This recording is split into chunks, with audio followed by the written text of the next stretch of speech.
local Mexican.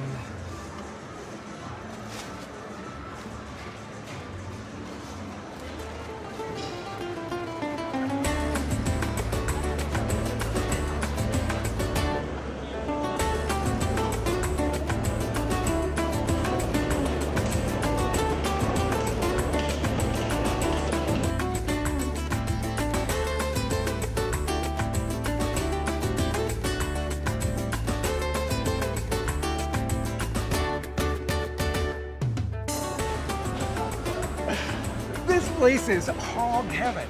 I mean, I could smell that unmistakable mouth-watering aroma clear across the market. I mean, it's a smell that says unequivocally Sunday afternoons in Mexico. It says, relax, enjoy yourself. Life is rich.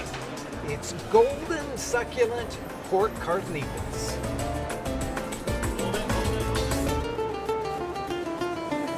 But what exactly are pork carnitas? Well, the simple answer is that they're big chunks of pork that are slowly crisped in pork fat. That doesn't even begin to do justice to this national iconic institution.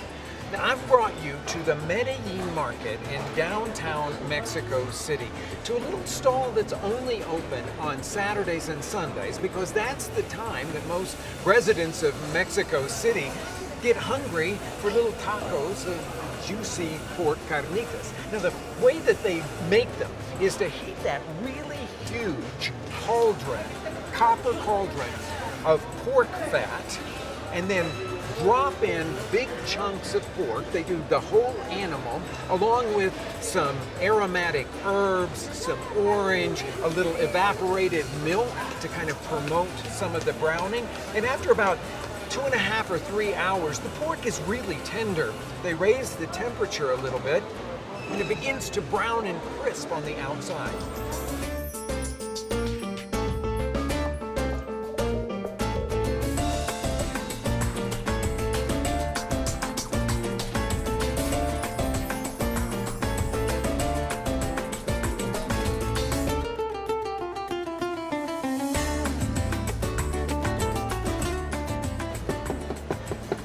This is a little side benefit of the whole carnitas making process. It's sort of become a national institution all its own. It's chicharrón. I mean, you've got the whole pig and you've got a cauldron of fat there, so why not use the skin to make a little crispy pork skin? But back to carnitas. Now, a lot of customers will come in here and order the carnitas by the kilo to take home, warm up, and serve there. But if you want that sort of over-the-top experience, I say get a fresh-made corn tortilla that's still hot off the griddle, pile on a little of the crispy pork carnitas, and I like the mixture of all of the parts of the animal, what they call the mixto, and then top it off with a little guacamole that comes right out of this meat grinder here. Boy, I'm in for a treat.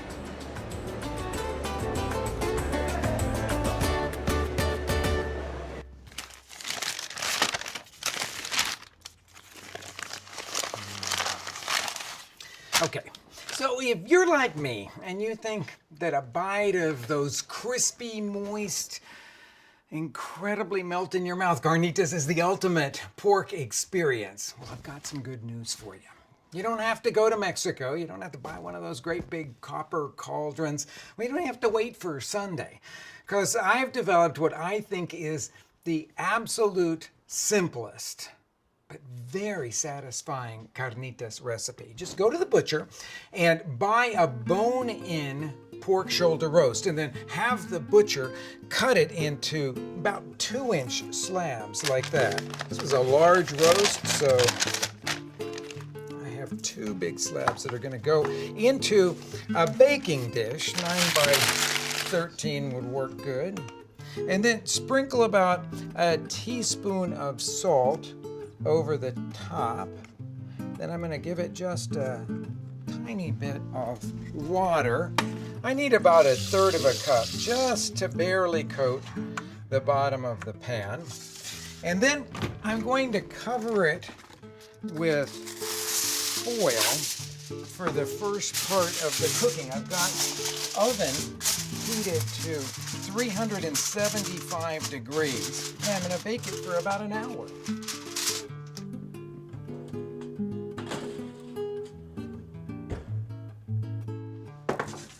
Okay, let's take a look at what this pork looks like now.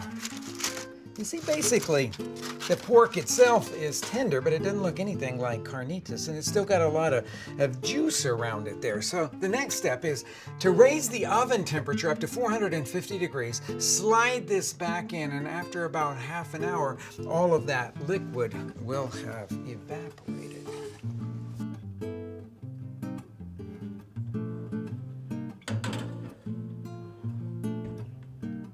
So when all of that juice is evaporated, the pork will start to brown in its own rendered fat. Turn it every 7 or 8 minutes until it's crispy and deep, rich golden brown on the outside. That'll take about 20 minutes more.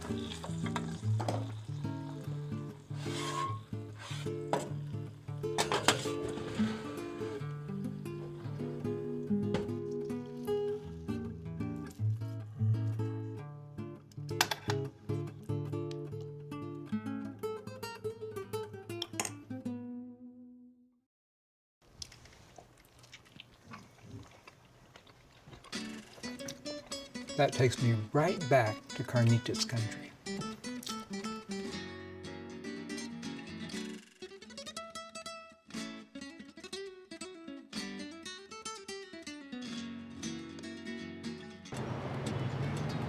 Now, as a confirmed carnita-vore, one of my favorite restaurants in Mexico City is this fresh, bright, modern seafood place.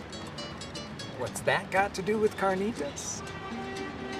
Well, actually, quite a lot. I mean, here at Contramar, one of Mexico's best seafood restaurants, the national craving for carnitas gets a sort of deep-sea do-over. I mean, they take big chunks of fresh tuna, cut it into smaller pieces, flash fry it until it's golden and crispy on the outside, and then serve it either in the pieces or chopped up like meat for a taco with guacamole and a little lime to squeeze on.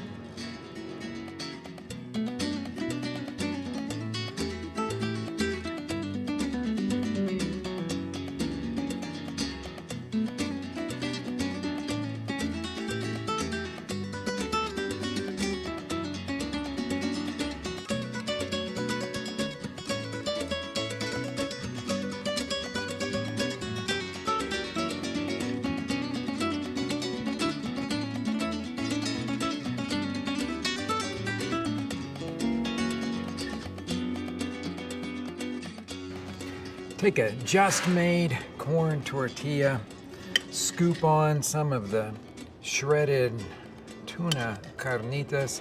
I'm gonna smear on a little bit of guacamole. Take a few of these pickled onions with habanero chili on the top of it. Now that's a mouth-watering looking taco. Now that's a carnitas preparation you might just want to tackle at home. This next one that I'm going to show you, maybe not so much.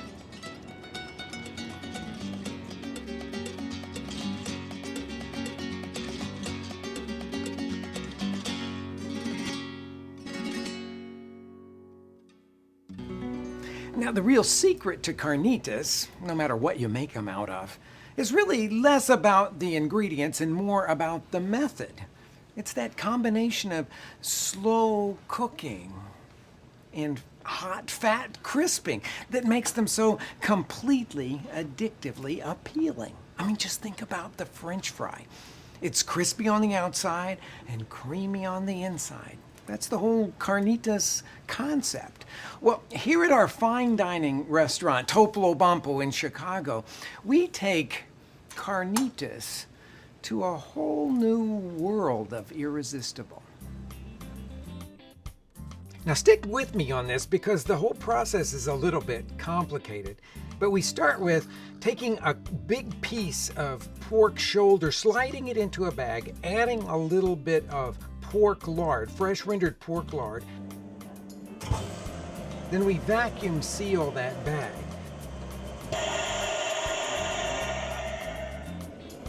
Then we slide it into a water bath that's set at 143 degrees. Now, 50 hours later, we take that pork out of the bag and shred it into small pieces. Then we pack those pieces into a pan. We've lined that pan with some plastic wrap top and bottom. Give it some weight to compact it, and then refrigerate it until it's completely firm. Then we turn that cake out, cut it into beautiful little squares, and when we're ready to serve the carnitas, we brown each cube until it's crusty and delicious on the outside. It'll be incredibly luscious and succulent on the inside. Then we serve it with a smear of Oaxacan-style black beans, little roasted tomato sauce, a dollop of guacamole with a little wedge of lime, some pickled onions and microgreens for the perfect balance of textures and tastes. Thanks a lot, Brian. You know, this is just what I love about Mexican classics. They're perfect when you find them in a market stall. But they've got the soul, the integrity, the complexity to be transformed into pretty amazing, pretty refined culinary presentations.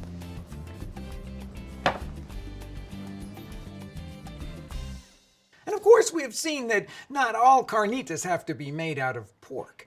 But we haven't even mentioned the most obvious pork stand-in in carnitas making, duck. Just think about it, Duck Carnitas. Now, I'll bet you've heard of duck confit. You know, it's that preparation that starts with duck legs that get cooked in their own fat until they're moist and tender, and then they're taken out and browned until they're crispy. So, moist and tender, crispy exterior. Well, it's just duck carnitas. Now, if you want to make those, and I'm going to make them in a more Mexican style, not the old traditional French style, it starts by taking duck legs and putting them all together in a baking dish.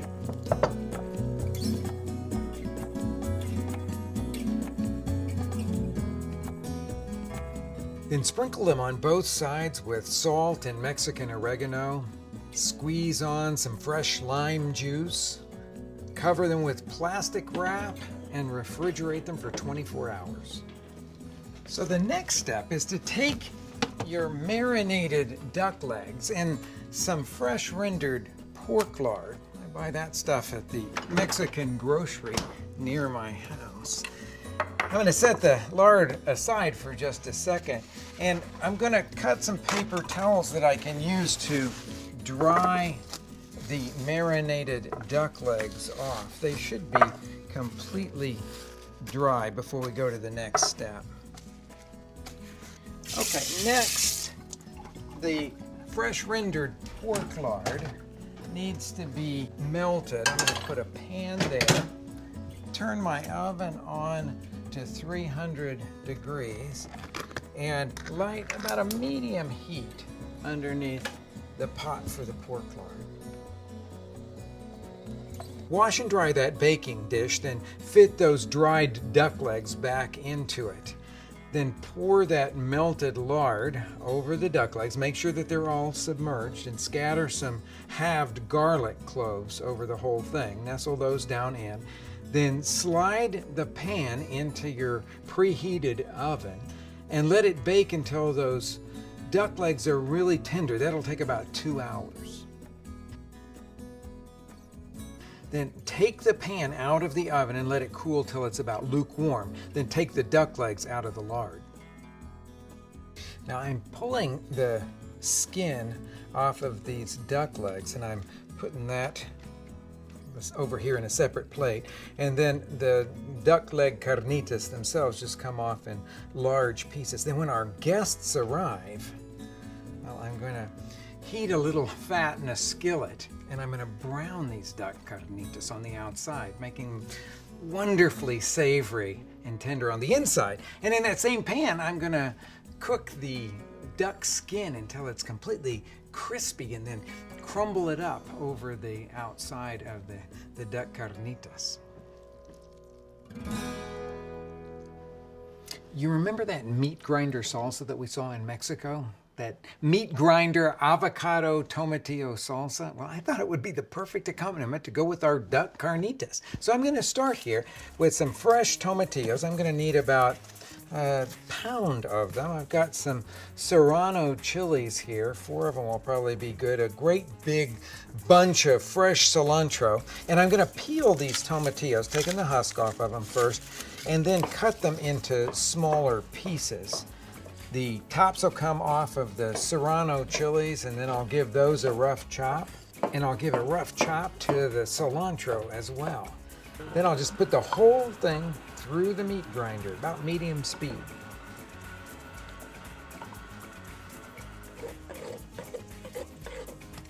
Now I need to put a little chopped onion, chopped white onion, into this salsa. I never put the onion through the meat grinder because if you do, I'll tell you that the flavor of the onion will just overwhelm the salsa. It'll just chop it up way too much. So I'm going to chop this onion fairly finely, and then I'm going to collect it all in a strainer, a small strainer, and rinse it off. That'll give us the absolute best, freshest tasting onion for this salsa. So I'm going to go over here to the water. I want it to be really cold. That'll also give us a nice crisp texture to the onion.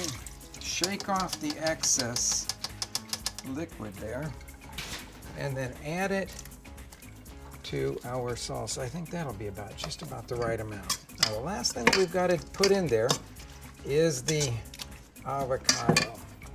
So cutting around the pit, I'll twist the two sides apart, lodge my knife into the pit, scoop out the flesh. Any little bits that are dark like that I can just take out, and then dice it up and stir it right into our salsa.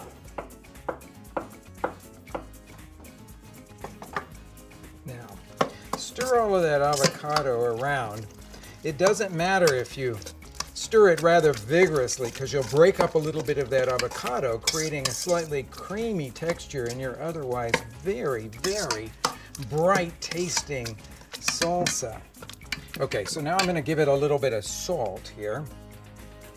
Taste that and see what the seasonings are like in it. That'll go great with our duck carnitas. All we need is some warm tortillas, bowls of black beans, a little mesclun salad to go with it, and it wouldn't be carnitas without chicharron.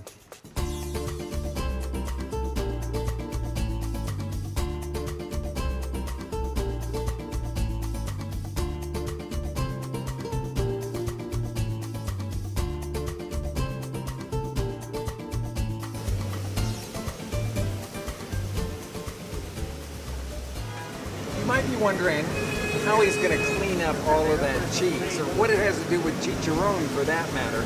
Well, this has become a Mexico City taqueria classic, and they call it chicharrón de queso, or cheese chicharrón, and in a second, you'll see why.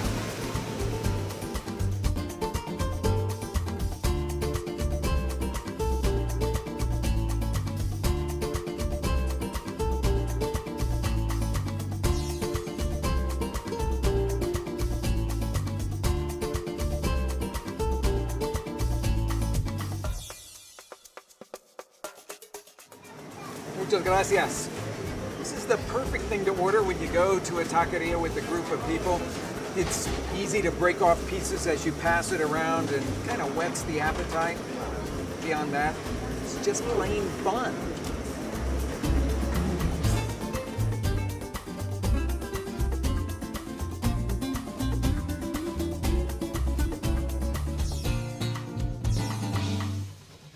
So if you decide you want to tackle making chicharrón de queso at home, it's really not all that hard. All you need is a non-stick skillet and some jack cheese. Now you heat that non-stick skillet over medium until it's thoroughly hot. The heavier the pan, the easier this whole process is going to be. And then you grab some finely grated jack cheese and sprinkle it around. It'll take about 1/4 cup in a pan this size. And when it's all kind of melted in there, I just start swirling the cheese around in the pan until it coats everything evenly.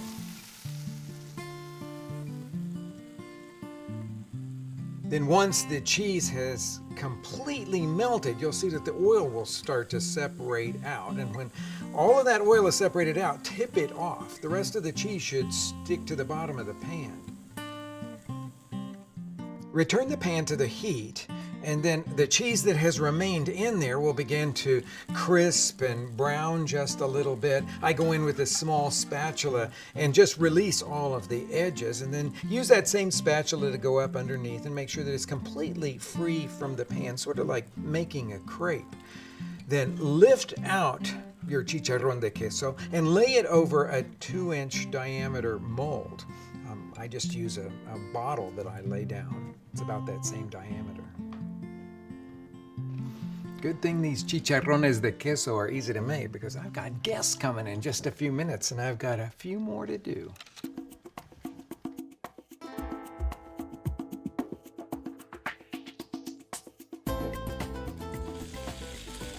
So to finish up these duck carnitas, I slid them into some hot oil until they became completely golden brown on the outside, then onto a serving platter.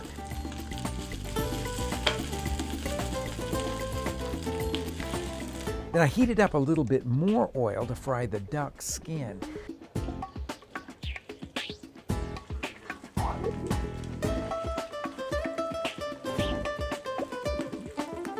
When the skin was crisp and delicious looking, I drained it on a paper towel, chopped it up into small pieces, and then crumbled them over the top of the duck carnitas.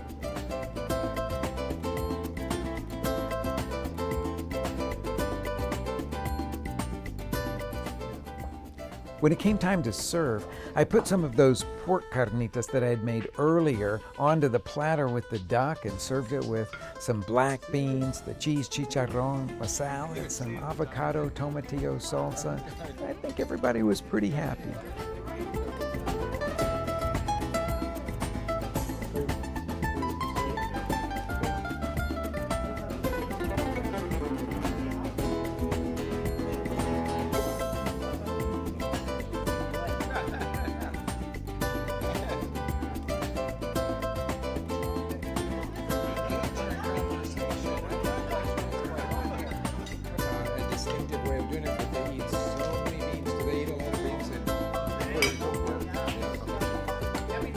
Every day? Well, same thing.